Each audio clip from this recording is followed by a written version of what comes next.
চাকরির ইন্টারভিউ দিতে নির্ধারিত সময়ের আগে পৌঁছানো একজন প্রার্থীর পেশাদারিত্ব ও আগ্রহের পরিচায়ক। কিন্তু সম্প্রতি যুক্তরাষ্ট্রের আটলান্টায় ঘটে যাওয়া একটি ঘটনা প্রশ্নবিদ্ধ করেছে এই ধারণাকে। আটলান্টায় একটি প্রতিষ্ঠানে কর্মী নিয়োগ চলছিল। ইন্টারভিউর জন্য ডাকা হয়েছিল বেশ কয়েকজন প্রার্থীকেই। তাদের মধ্যে একজন নির্ধারিত সময়ের কমপক্ষে 25 মিনিট আগে প্রতিষ্ঠানটিতে উপস্থিত হন। কিন্তু অদ্ভুত ব্যাপার হলো, কোনো কথা না বলেই প্রতিষ্ঠানটি তাকে ইন্টারভিউ তালিকা থেকে বাদ দিয়ে দেয়। এর মালিক ম্যাথু প্রিওয়েট এই সিদ্ধান্তের কারণ ব্যাখ্যা করতে গিয়ে বলেন, ইন্টারভিউর জন্য একটু আগে আসা অবশ্যই ভালো, কিন্তু বেশি আগে উপস্থিত হওয়া প্রার্থীর সময় জ্ঞান ও সামাজিক সচেতনতা সম্পর্কে প্রশ্ন তোলে।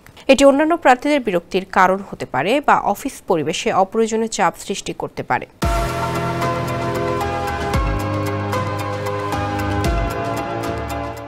ম্যাথু প্রিওয়েট এই ঘটনা লিঙ্কডইনে শেয়ার করলে দ্রুতই তা ভাইরাল হয়। বিষয়টি নিয়ে মিশ্র প্রতিক্রিয়া দেখান নেটিজেনরা।